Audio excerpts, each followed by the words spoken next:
Hello, everyone. Welcome, welcome. Um, if you can hear me, give me a thumbs up. Okay, awesome. I have been left to my own devices with technology tonight, which let's hope, fingers crossed, this goes well. I'm really good at massaging faces, not so great with technology, but so far I think we've got it going. So as we get started and people are still filtering in here, I would love for you to type into the chat box where you're from and what you're most looking forward to learning tonight, whether that's just basic technique or you really want help with puffing or lifting. What has you signed up and most curious to learn here? All right. Awesome. So we've got New Jersey tuning in, Kentucky, Seattle wanting to learn the basics. the Bay Area, LA, Charlotte, North Carolina, Austin, Texas, puffiness under the eyes, San Francisco, Kansas, Encinitas, California, jaw lifting, lymphatic drainage, New York. Oh, it's Maureen. Hi, Maureen. Yay. She wants her glow back. My studio in New York is closed right now, so all of our regular clients, obviously, you know, can't do anything or go anywhere. People are having to learn how to take care of their own skin, which is awesome because we have so many tools, so much sovereignty over taking care of our own faces and our own skin using these ancient techniques. We've got Brooklyn, San Diego, Colorado. Awesome, awesome. Basic techniques, great. We've got Germany, awesome. Colorado. Okay, great, great, great. TMJ. Okay, so we'll touch on a little bit with the wand towards the end for tension. If I forget, please remind me if you're someone who wants to work on TMJ and I don't get to that. Got the OC, San Jose. Excellent. I love seeing all of this. Excellent. So I can't read all of the messages, but I love seeing this. This is so much fun to have people from all over the country. We've got Hawaii here too. Excellent. So let's get started with the basics, and then go on from there. So Gua Sha is a technique from ancient Chinese medicine and was traditionally used really on the body, really vigorously. And this brings up red marks. If you've ever had cupping on the body or Gua Sha on the body, you know it actually looks like a little bit aggressive and scary, but it's an amazing release and detoxification for the tissues. Now, of course, the way it's been adapted for the face is much, much more gentle. Just going to admit the rest of the people here and mute folks. If you notice at any point that you're unmuted, you can go ahead and mute yourself.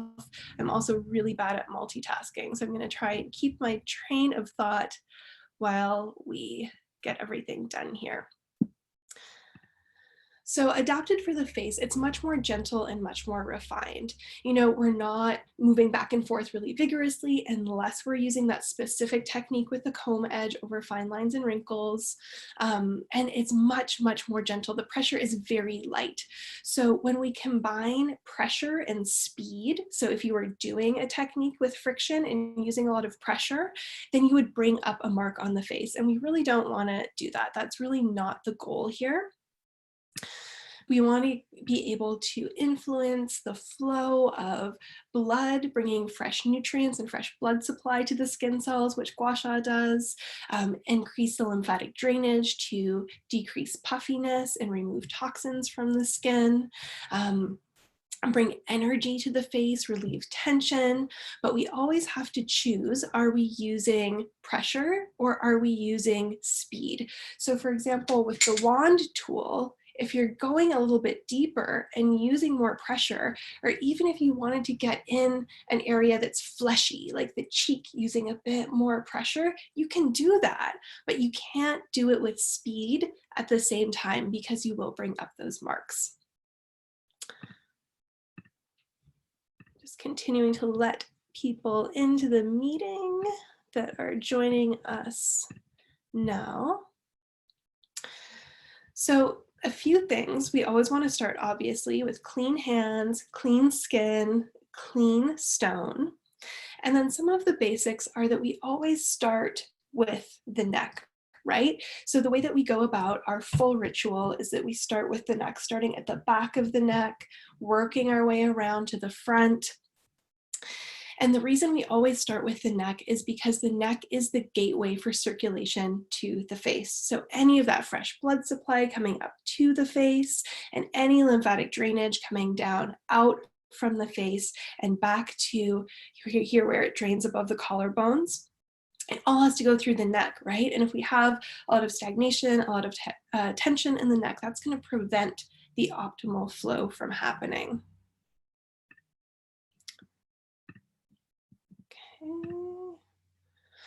So we start with the neck, and we'll go through the full Empress ritual together after I talk a little bit more about how we do it. But the back of the neck, we can use firm pressure.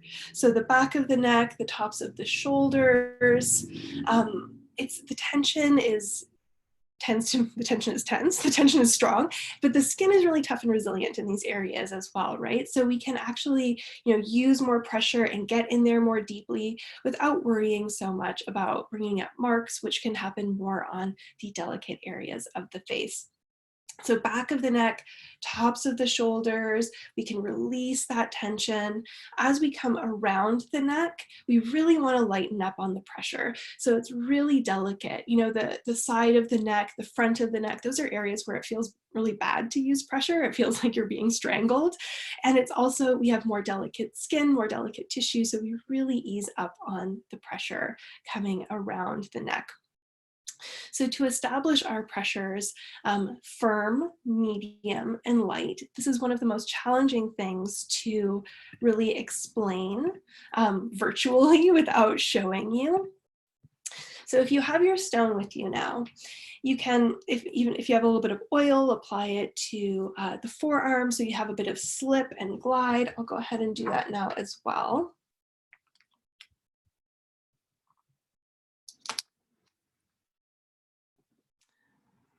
And Jen is asking, do you clean with regular soap and water? Yeah, you want to wash your stone with soap and water. And if you tend to be clumsy, one of my co-founders really likes to put a washcloth in the bottom of the sink in case she drops her stone, because the Beyond stone can break. Any thin slice of natural stone that is not plastic masquerading as stone can break if you drop it, especially like in the sink or on the bathroom floor. So soap and water is really nice, and we also just created our hand and stone purifier that will do the trick as well, and has floral waters to energetically cleanse the stone as well as cleaning the germs off.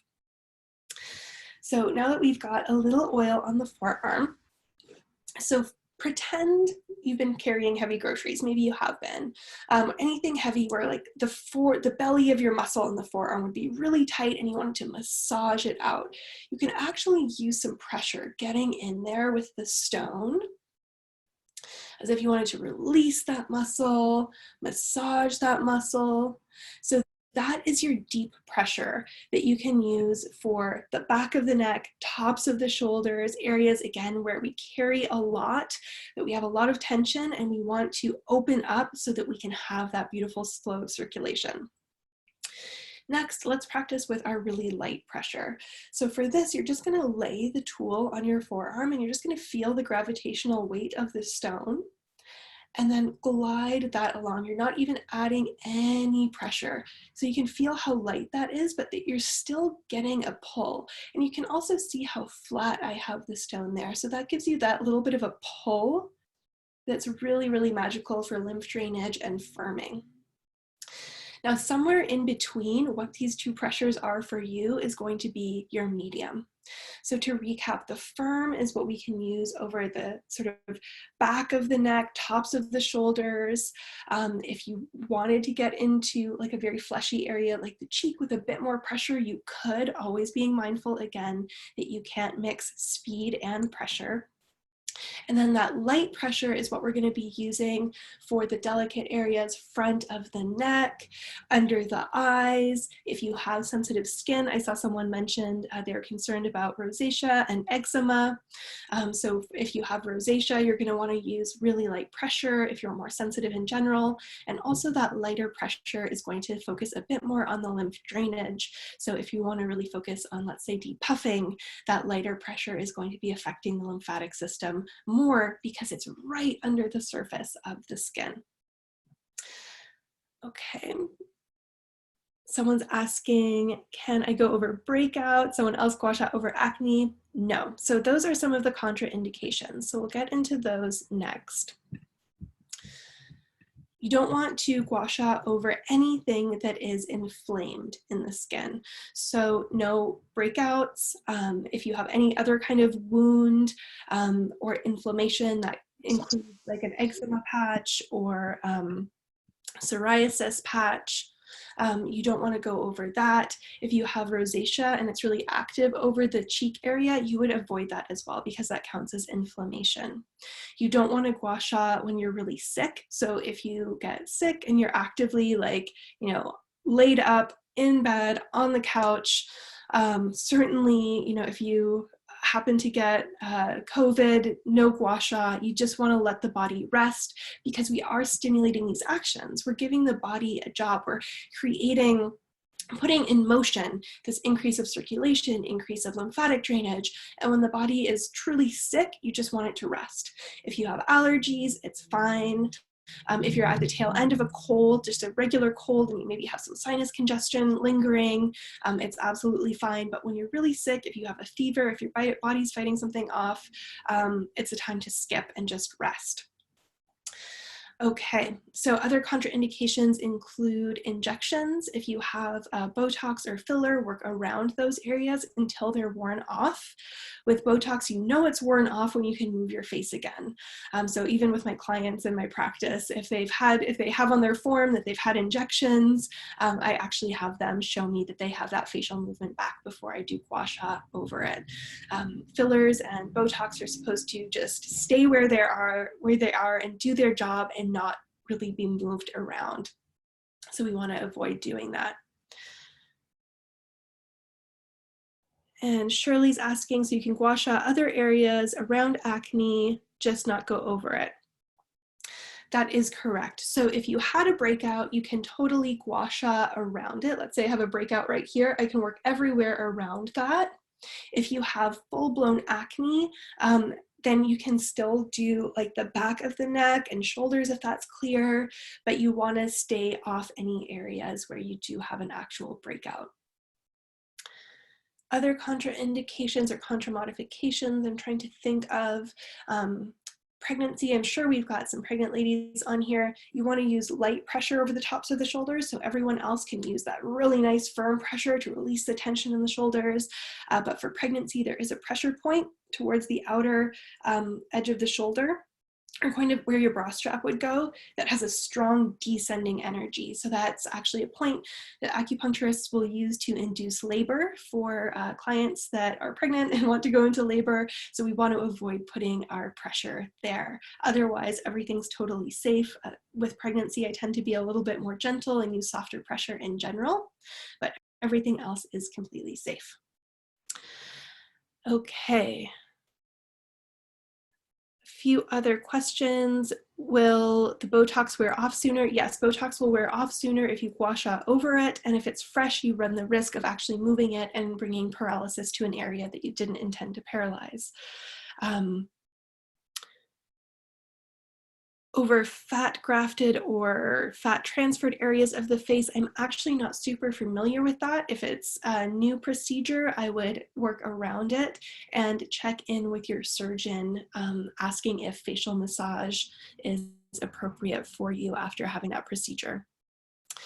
And then, is there a link to this video after it's done? Yes, it is recording. I did make sure to actually do that this time, which is excellent. So this is all recorded. So those are contraindications, contramodifications. If anything else comes to mind in that realm, I will let you know throughout.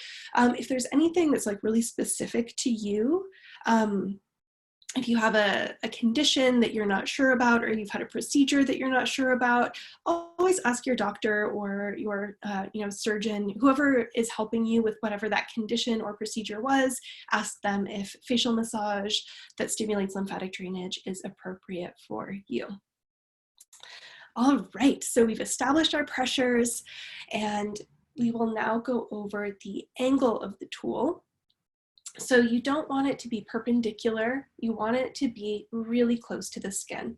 So I have enough room just kind of for my thumb to be holding at the edge of the stone here, and it might fit differently in your hand, but the principle is that you want as much surface area of the stone to be in contact with the skin.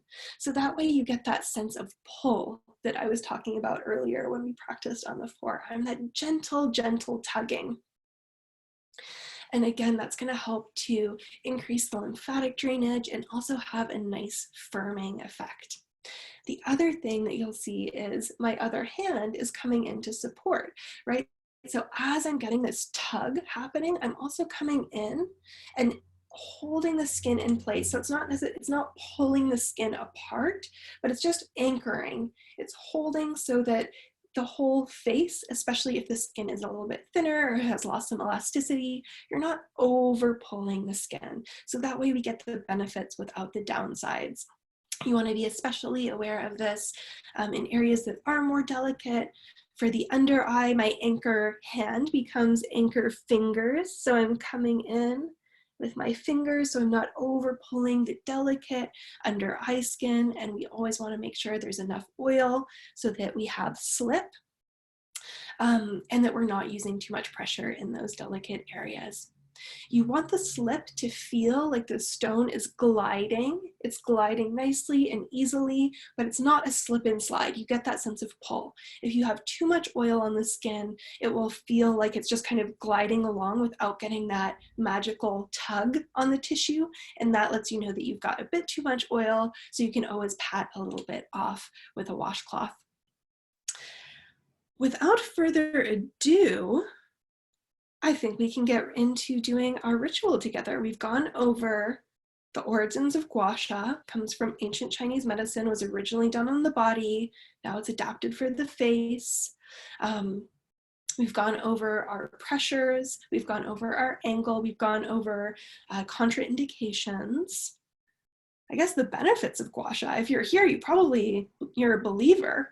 It helps to increase lymphatic drainage, bring fresh blood flow to the skin, oxygen-rich, nutrient-rich blood, especially if you're eating a healthy diet. You know, you've got to get the blood all the way to the skin in order to benefit from that, bringing the energy to the face, relieving muscular tension.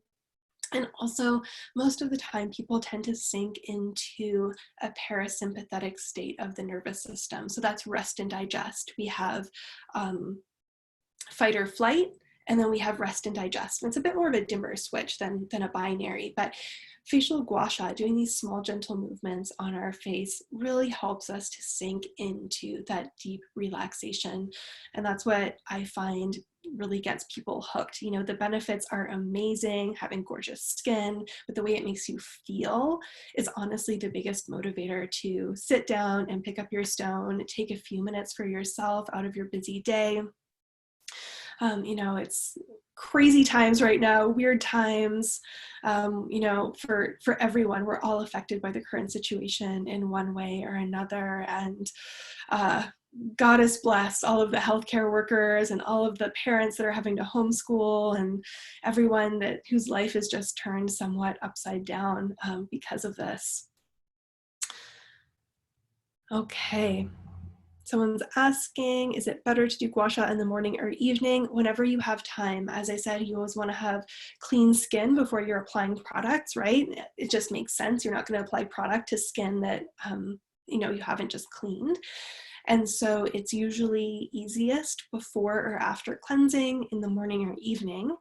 And I want to encourage you to get out of the bathroom with your Gua Sha. If you're just doing a super quick ritual, fine standing up, but it's so much juicier if you take it to the sofa, take it to the bed, just allow yourself to sink into it. It can be as much or as little of a ritual as you want to make it. You know, sometimes if I really need that time just for me and to shut out all the noise, I will light a candle, put on some spa music or something that I find relaxing that's not cheesy spa music, and you know, really sink into it and make it a ritual. And you really get a lot of benefits because you're so tuned in, and where our attention goes, energy flows. So when you're really tuned into the sensations and the movements, you will actually get better benefits. But a lot of the time it's kind of the end of the day and I want to multitask and like watch a show and be on the sofa with my dog and do some Gua Sha. And that's totally fine too. It doesn't always have to be a whole thing. It's however it fits in your life. From Jillian, can you Gua Sha for too long? And also the question above, is it okay to Gua Sha more than once a day? It is entirely possible to overdo it. You want to sort of cap out at 10 repetitions of each stroke is sort of where I would put the limit. And once a day only. You can, bring or just stimulate the skin too much and it can become irritating, just like anything. You can over exercise, you can over anything. So you want to do a minimum of, I would say, 3 to 5 strokes and a maximum of 10 strokes. All right, last question before we go in.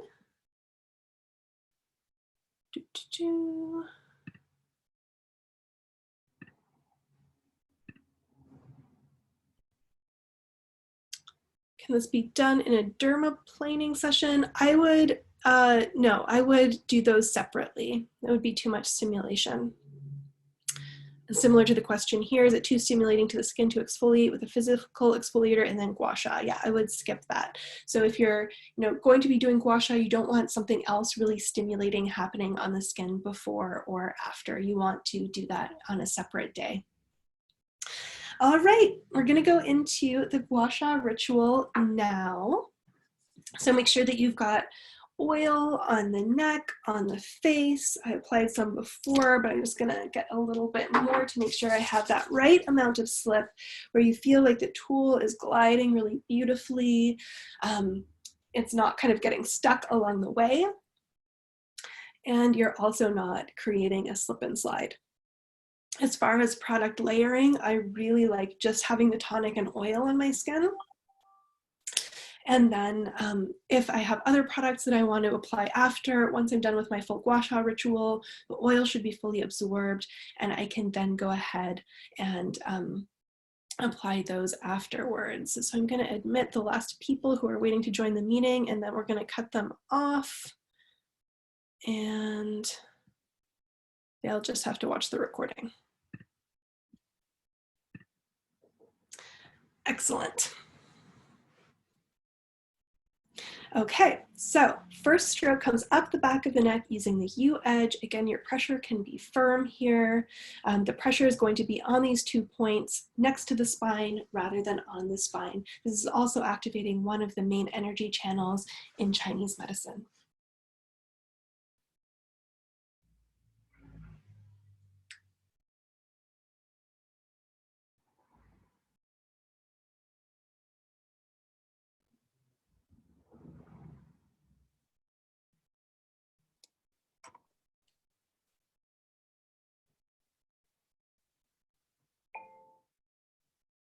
All right, so I just repeated that one 5 times. I'm gonna do, let's do all of our strokes 5 times tonight. And you can see I did a little wiggle at the top also. You can do a little shimmy at the end of your strokes if you like. There's often muscle attachments that can just give a nice little zhuzh on the back of the neck. And then when we get over here to the face, there's a lot of lymph centers here that we can further activate.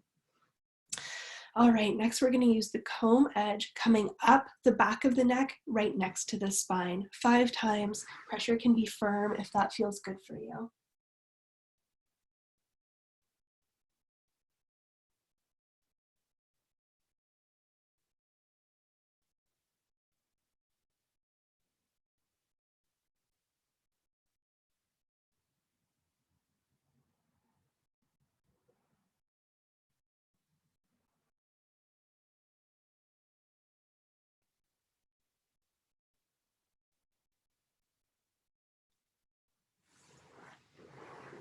Excellent.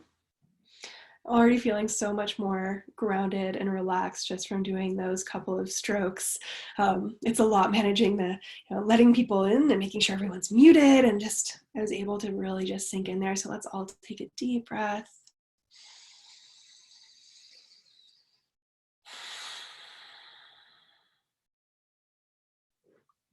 All right. Now we're starting to come around right to where the neck is more delicate. So we're going to ease up on our pressure. And so far we've been moving up the neck. Let's add this in tonight because everyone's probably got some extra tension to work on. I'm going to be coming down using the opposite hand over the sort of top and back of the shoulder, which is hard to show. And the angle on the neck and shoulders is not so important. The angle is important once we get to the face and the work becomes more refined. On the shoulders and neck, it's just however we can get to it, you know, reaching around. Beautiful. Remembering for anyone who's pregnant, the pressure is light over the shoulder. Okay, and now we start to have a choice. So pretty much everything is upwards. If you want to do that shoulder, it's nice to go downwards, but otherwise coming around the neck, everything is moving up, except for here, the sort of side front panel of the neck from the jawline to the collarbone. We choose, you go downwards if you want to focus more on drainage, and upwards if you want to focus more on lifting. Yes, you can do both. In that case, you would do drainage first, and then at the very end of your ritual, come back and do the lifting. I'm always puffy, so I'm going to go for drainage. You want to come down from somewhere around the outer jaw and earlobe to the collarbone. Stone is nice and flat or almost flat, and the pressure here is light.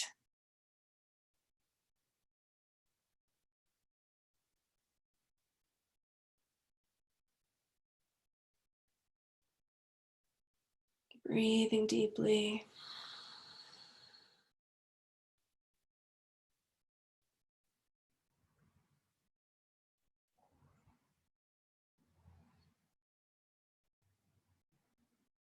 Shelly, I see your son in the background. That's adorable.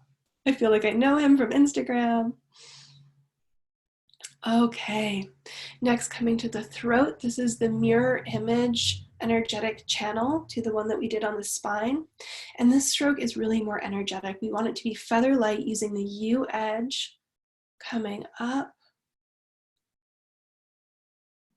to the chin. Angle here really isn't important.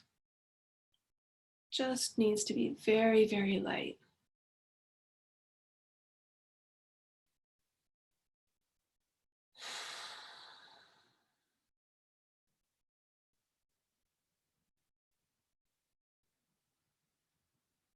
Okay. Now we're coming onto the face, and we're going to do one full side and then the second full side.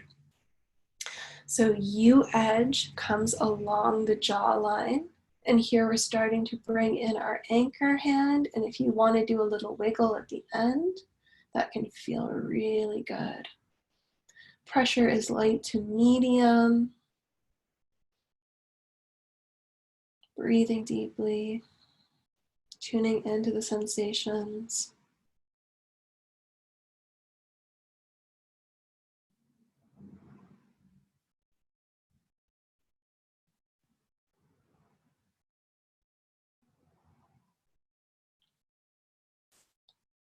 Beautiful. Everyone's looking really good who I can see here. And we just always want to remember to keep it, you know, pretty flat. That means we need to get like a little elbowy. Otherwise it's more perpendicular, but it really is so beautifully firming. Okay, next we're coming on to the cheek, and the area that we're targeting is below the cheekbone. So feel where your cheekbone is. And we want to keep the stroke below the cheekbone. That way we can really get into that fleshy part of the cheek without coming onto the bone, which would then, you know, if you're using firm pressure and you're coming over a bony area, of course, that's going to be a little bit uncomfortable and could, again, bring up some markings. I'm going to start today at the center of the chin so that I'm getting this lower chin area in the mix as well. And then coming up the cheek to the ear, and wiggle, staying below that cheekbone.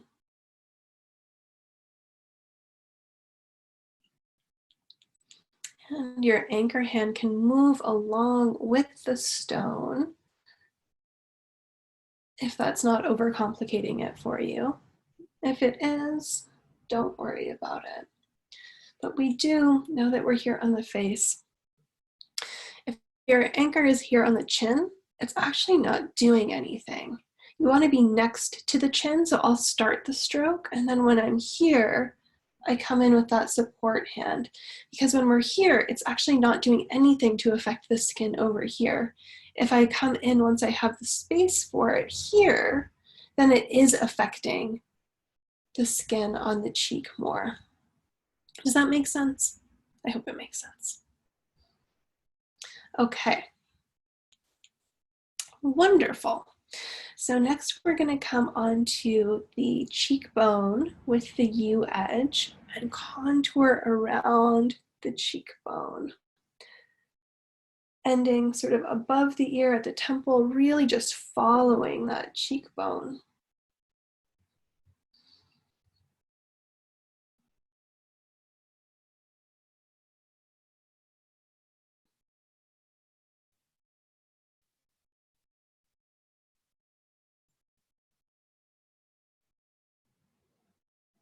And 5.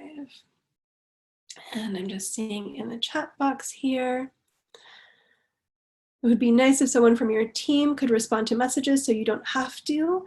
My team tonight is me, so that's what it is. Wildling is mostly me and my 2 co-founders. It's the 3 of us, and we have someone who helps us with emails and at the warehouse, and that's pretty much it. So this is the team. All right, what's the pressure on the cheek? As I mentioned earlier, we can go a little bit firmer if we want. So we're getting into this fleshy bit, and that's why we want to stay below the cheekbone. It can actually be more like medium to firm, and you can experiment with what feels good to you there. Once we get onto the cheekbone, we want to keep it more towards medium. Again, anytime where the skin is thinner, it's sort of skin and then bone, we want to be mindful that using too much pressure could create a bit of a mark. And so we lighten up the pressure a bit, but a fleshy area like the cheek, we can kind of get in there a bit more.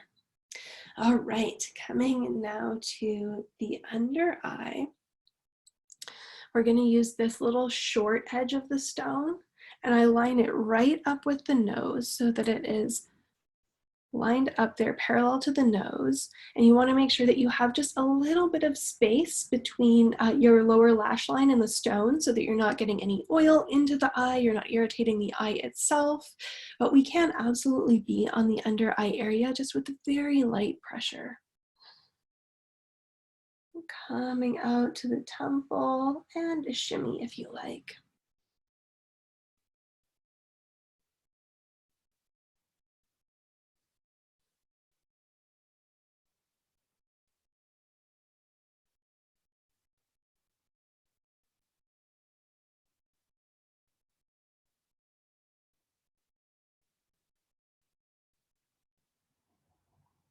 And that is 5. Wonderful. We're going to come up to the eyebrow now using the U edge. And I sort of center it over the eyebrow. You don't want to ever be poking yourself in the eye with the pointy edge. People's anatomy is going to have their brow bone situated in different places relative to the eyebrows. So you don't want to be coming below the orbital bone. If you were, it would probably not feel so good, and you would realize that. The pressure is pretty light because we are affecting sort of the upper eyelid here, so we don't want to over pull, we want to be pretty gentle. And I follow the eyebrow around, and then after the tail, it comes up. So anyone who wears like cat eye eyeliner knows that you don't want to follow the eyelid around with the liner. You want to follow it and then scoop it up. And we're doing the exact same thing with this brow stroke where we're following the eyebrow and then we're lifting it up the temple to the hairline.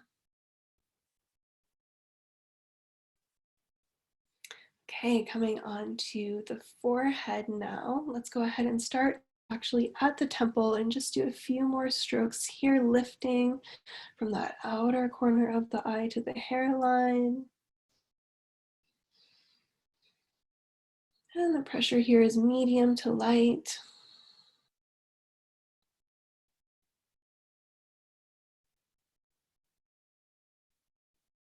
Okay, and now coming above the eyebrow, keeping your stone pretty flat still, and lifting from the eyebrow just straight up to the hairline. Breathing.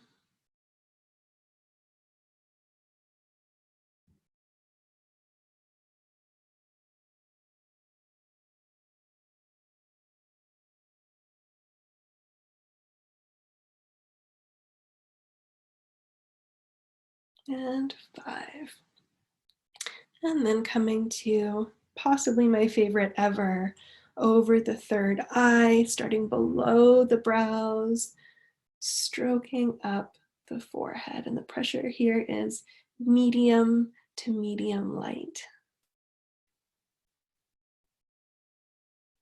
This is a great stroke for insomnia, deeply, deeply relaxing.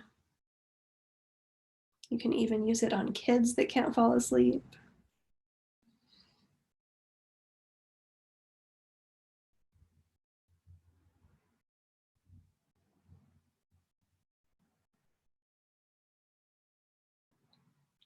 Beautiful. So now we're going to go into a lift, coming from the bottom of the jaw up to the temple approximately. So you're going to line up the comb edge just below your jawbone. And then we scoop up to the cheek, glide over the cheekbone, flattening it out and coming up to the temple. And my hand was just there because I wanted to be. You're not really anchoring so much because we do want everything to lift. If your hand is comfortable just resting there, that's cool.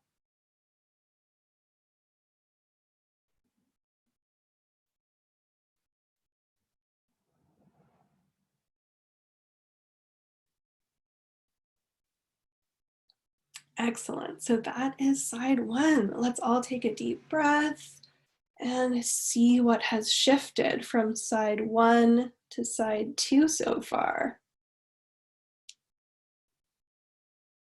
My skin definitely feels firmer on the side that we were working, feels more lifted. Excellent.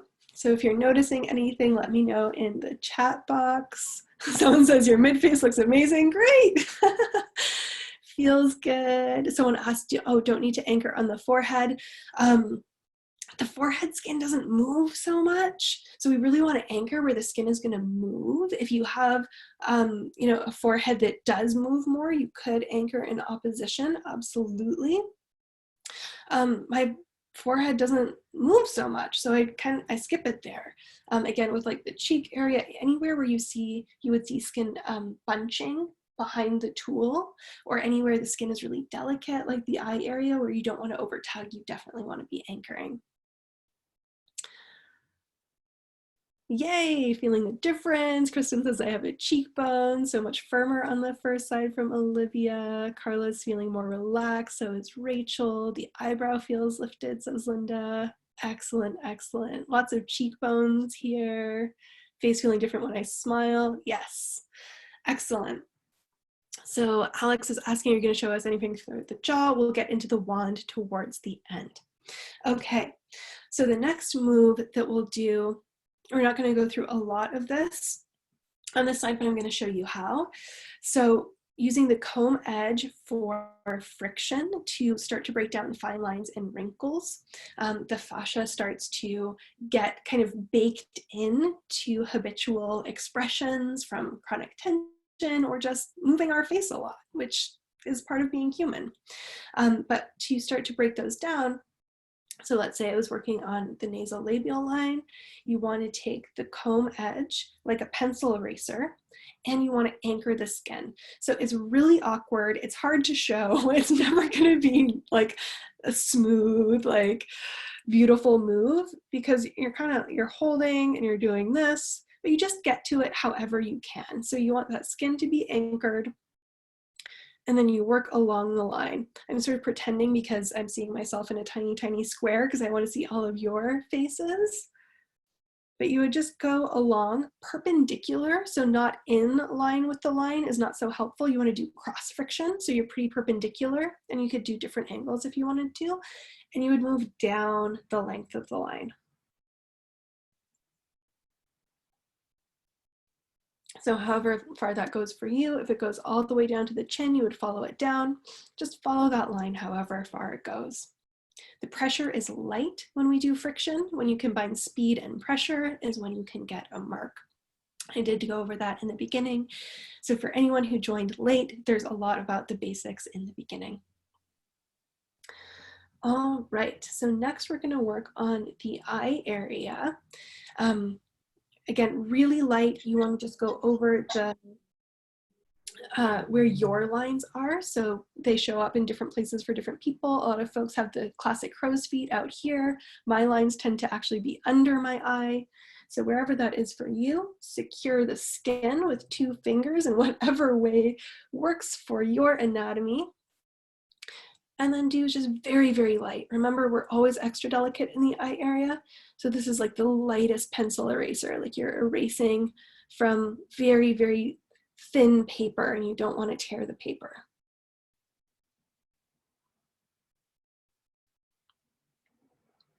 And then smooth it out. That's the step I forgot with the nasolabial line. After doing the friction, it can feel really nice to kind of smooth it out and integrate it. And then on the forehead, it would be exactly the same. Anywhere you have lines that you want to work on, you just use that comb edge like a pencil eraser, securing the tissue, and then moving as perpendicular as possible to those lines. Excellent. Someone's asking, oh, for the lips, right.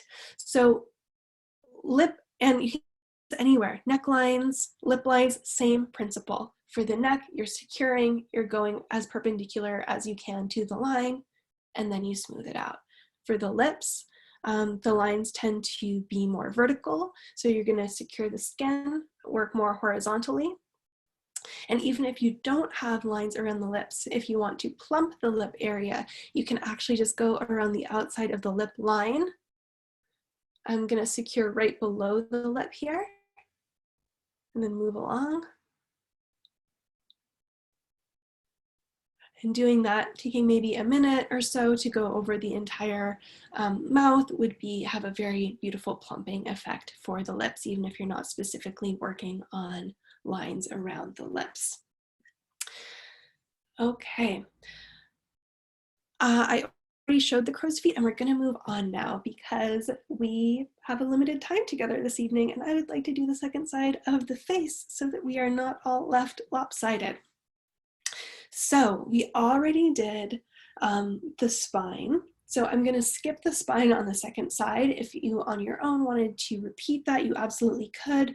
But the ones that are on the center, I'm going to skip and start right next to the spine now with the comb edge coming up the back of the neck, using firm pressure if that feels good to you, and a shimmy at the end of the stroke if that feels good.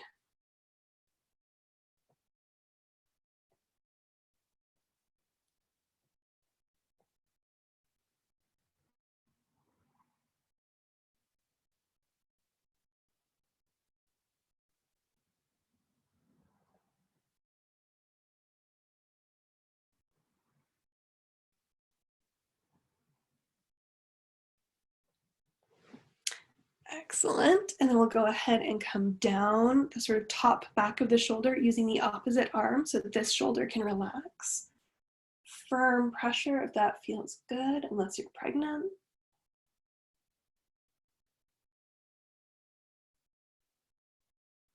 Each stroke 5 times for this one. This ritual we're doing tonight.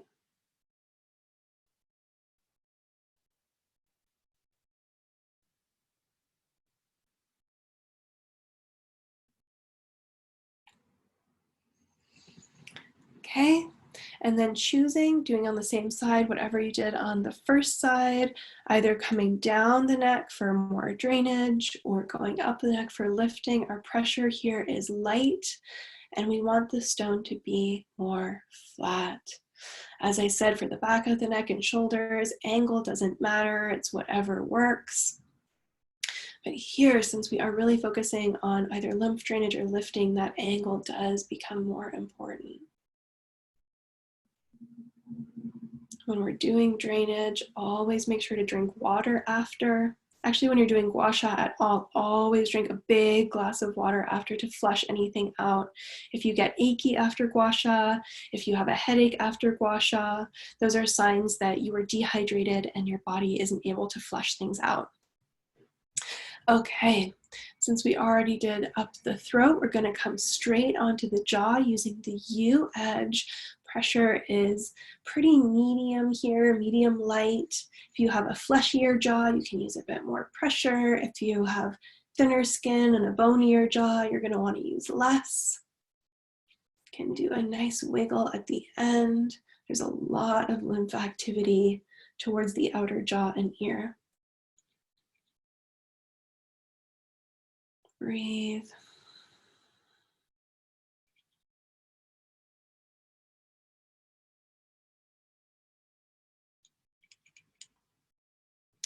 Okay. Linda says, crunchies in my jaw. So sometimes that can be muscles attaching to the jawbone, but your jawbone itself is actually ridged. It's not a smooth bone. So if you do have thinner skin and a more angular jawline and you're feeling crunchies, you might want to ease up on pressure because that could just be the bone.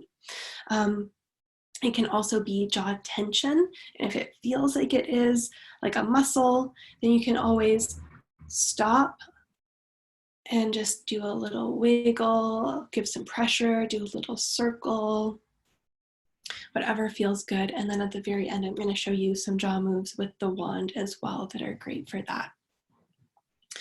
Okay, next we're gonna come again from the center of the chin, staying below that cheekbone, coming out to the outer ear with a nice little shimmy at the end. And pressure here can be medium firm if that feels good to you.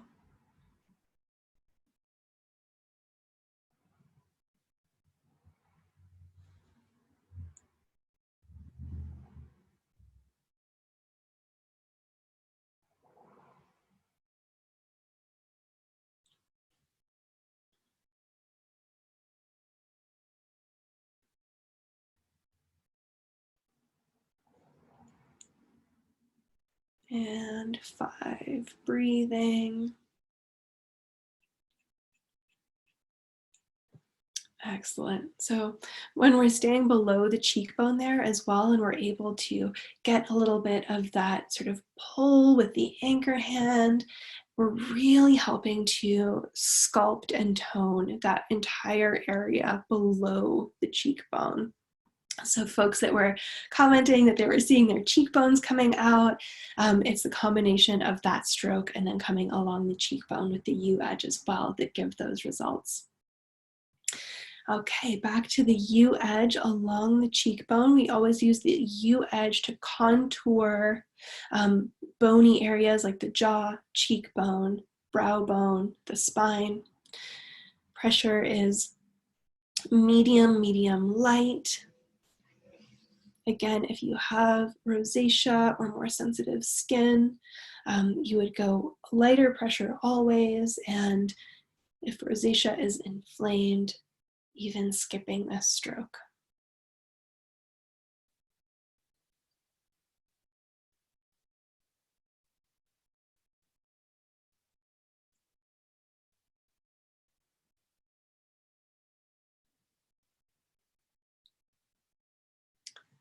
Okay, now we're coming to the under eye again, using this short edge to come right next to the nose, lining it up, making sure you have that little bit of space between the top point and your lower lash line so we're not causing any irritation in the eye itself. Super light pressure, the light pressure we established at the beginning of the class, sweeping out to the temple.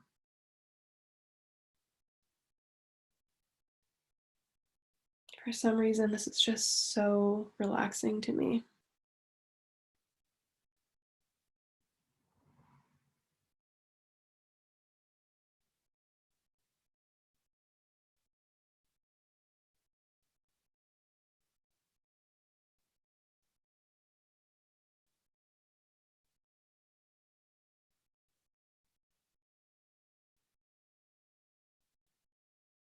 And that should be 5.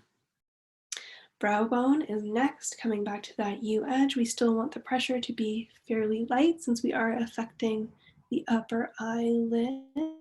And we do our lift, or like cat eye at the end. So following the eyebrow, following the brow bone, and then scooping up at the end.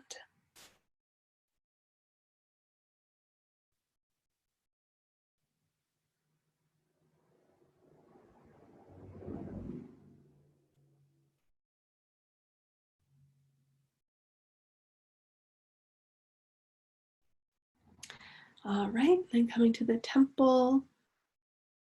This is light to medium light here.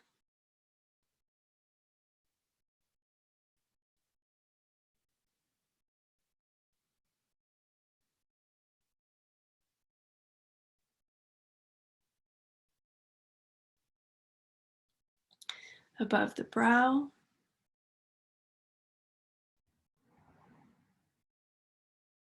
Making sure to keep the tool flat-ish. Pressure is medium, medium light.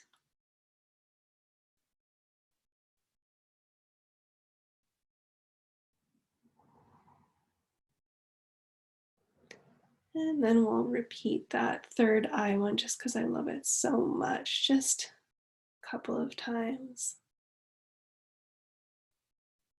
If you want to get Gua Sha stoned, this is the stroke to repeat.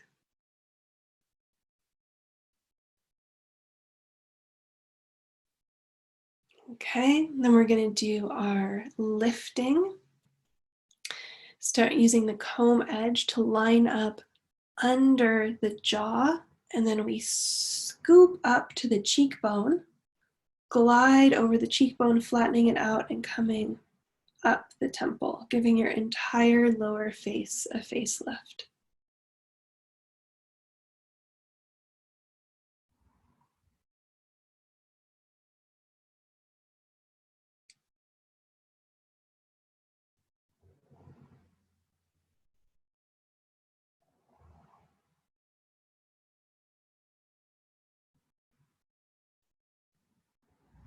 And last one.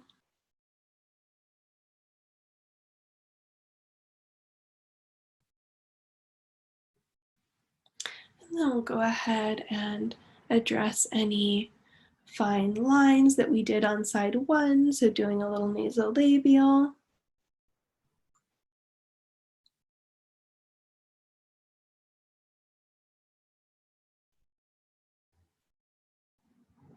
And smoothing it out.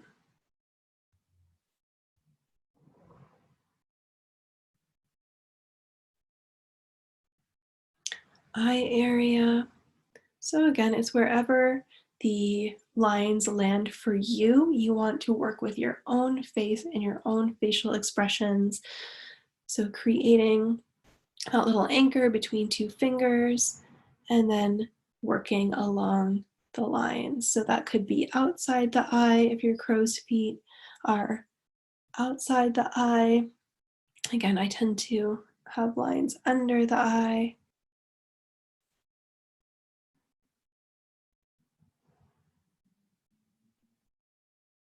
And smooth it out. And you could spend a little bit more time on this on your own than we're doing now. You want to keep a close eye on the skin and if it's pinking up. So maybe you have, if you're chilling on the sofa, maybe you have a little hand mirror with you so you can see if the skin is pinking up too much. You want to take a step back because you don't want to leave any marks on the skin. And again, the pressure is always really light when we're doing the friction technique. So a really light pencil eraser.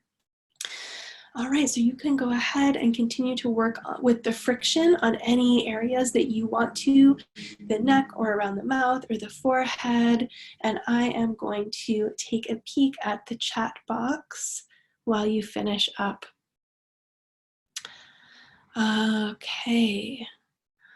Kristen's asking, my tool has a ridge on one end. What is that for? That is the comb edge that we use for friction. Is Gua Sha okay if you are on retinoids? Olivia is asking. If you're using prescription strength retinol, I would be very gentle with Gua Sha. If you're using any type of chemical exfoliant very regularly, there's a chance that your skin is thinner and you have an impaired barrier system. And then the friction of the Gua Sha might be an irritant to your skin. It all depends on how strong your retinol or other chemical exfoliant is and how thick or thin your skin was to begin with. Typically, when I work on clients that are using too much chemical exfoliant, the skin feels sticky almost on its own without anything on it. If you notice that in your own skin, that's a sign that your barrier system is impaired and you need to lay off the chemical exfoliants a bit. Okay, someone's asking, would you ever use microcurrent with Gua Sha on a client? I don't do microcurrent, but I do also teach Gua Sha for professionals if you are a professional. Emily's asking, where will the link be to rewatch this again? I believe it's going on the Wildling YouTube.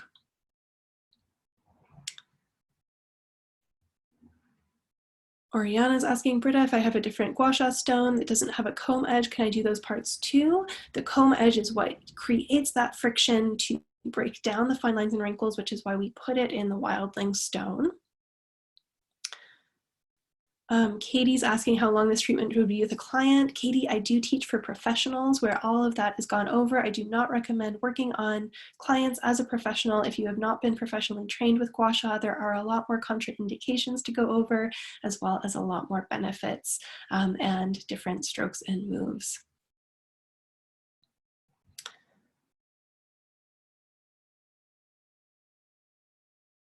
Kristen's asking, the ridge is actually an indent on one side of the stone. What is that used for?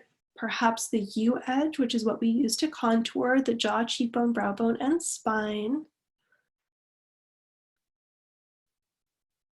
Steph is asking if we wanted to do lifting and draining. You mentioned draining first and then doing the lifting at the end. Exactly. So you would just reverse that. So if you're draining first, then at the very end, you come back, same thing, stone is nice and flat, and you're just lifting up the neck. Oh, and I promised you, we are going to just look very quickly at a few moves we can do with the wand. So this is a stone that I cannot live without personally or in my practice. It's amazing for the jaw. There's a whole lot of different moves we can do with it, but the most popular and most needed is the jaw. So the jaw muscle runs between cheekbone and jawbone on the outer edge of the cheek, where you would have a nice juicy sideburn if you could grow one. And so I like to use the tool this way. Can you see that? Yeah. And then come down the jaw, releasing it down. You could go upwards as well if you wanted. To me, going down feels really good because the jaw clenches upward. So we're releasing the muscle going downwards. And if you're at all concerned about, pulling the face down, you can always just come in with some of those lifting moves after to bring everything back up. But we want to release the jaw down. If you feel an area that feels extra tight, crunchy, you can just stop and do a few circles, breathing into it.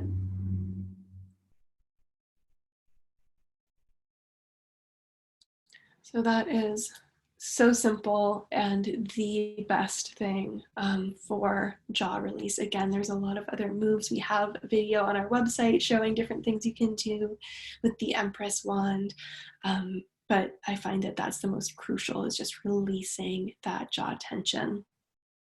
So for those of you that do have stones but not products, or if you need to re-up on products, you can use the code Gua Sha Glow for 20% off of products until midnight tomorrow. If you need, again, the full set. We did design the product specifically for Gua Sha. When I started teaching this and doing this in my practice, people were constantly asking me what oil they should use.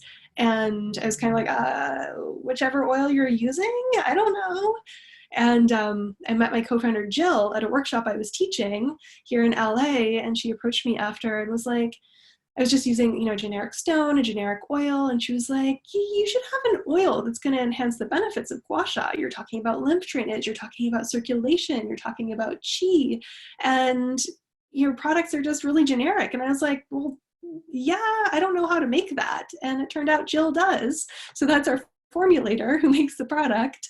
And she picked the most beautiful herbs and oils and, you know, product ingredients that are either organically grown or sustainably wild harvested. So it's all really, really special. And when we finally had samples I could use, I was kind of blown away because it does actually enhance the benefits. I had to ask my other studio members at the spa that were also doing facial gua sha and treatments. I was like, am I insane? Like, is this actually making it more effective? Like, do I just want to believe this because I'm involved, you know, I'm a co-founder of this line? And they all agreed that we could really see quicker drainage and firming with the products. And they smell like a glorious forest. So if you can't get out to a forest, it's pretty nice right now. Okay, I'm just going to answer a few more questions in the chat box and then we will call it a night. If you need to hop off, thank you so much for having joined me this evening. So Kyra's asking, I've seen other videos where people recommend to do the shimmy the entire time. What are your thoughts on that? I have not seen those videos. This is how I practice and I find it to be most effective after doing literally thousands of gua sha facials professionally. Perhaps it's like a little bit of a pumping or a wiggle for lymphatic drainage. That's not how I particularly work, but if you want to experiment with it and see how it goes, you totally can. Stephanie's asking about the Beyond stone. So this is a stone that has been used in Chinese medicine for many, many, many years. Its therapeutic use actually predates acupuncture, so it's really traditional. It has a lot of meaning. It contains over 40 trace minerals, and if you have super high-tech gear, you can actually measure that it emits an infrared ray and ultrasound pulse. So it's pretty magical, and also this beautiful traditional stone to be honoring the tradition from which gua sha comes. Alex asking, how can we book an appointment with you in LA? Well, not anytime soon. Who knows when we'll be able to see each other and touch each other again. But I do have a little space that I'll be working out of once in a while. I've been on hiatus for 6 months and we'll be getting back in the treatment room on a very limited basis whenever the world goes back to not normal, but something, whenever we can touch each other.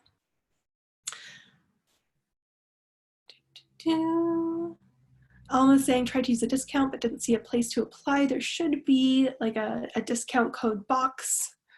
Jen, best way to clean the stone, soap and water or the hand and stone purifier. How often should I replace my stone? You don't have to replace your stone unless it breaks. They are breakable, so be very careful with them. They will break if you drop them on a hard surface. It's natural stone. Anything that doesn't break if you drop it is probably acrylic that they're selling as rose quartz or something. And also if you want to energetically care for your stone, again, the hand and stone purifier does have some of the floral waters to energetically cleanse it, but you can just do classic crystal things too. If you're a witchy person, you know, put it out under the full moon, give it a little salt bath, all of the things that you know how to do to cleanse the vibes of a crystal. Excellent. Wonderful. People are saying this is so helpful.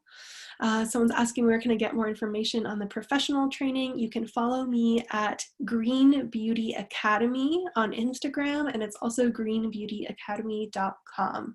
All of my professional training is currently virtual. We have 120 students from all over the world. It's really fun, and that is for licensed professionals only. So if you already have a license to touch people, you're a massage therapist, acupuncturist, massage therapist, esthetician. All right, everyone.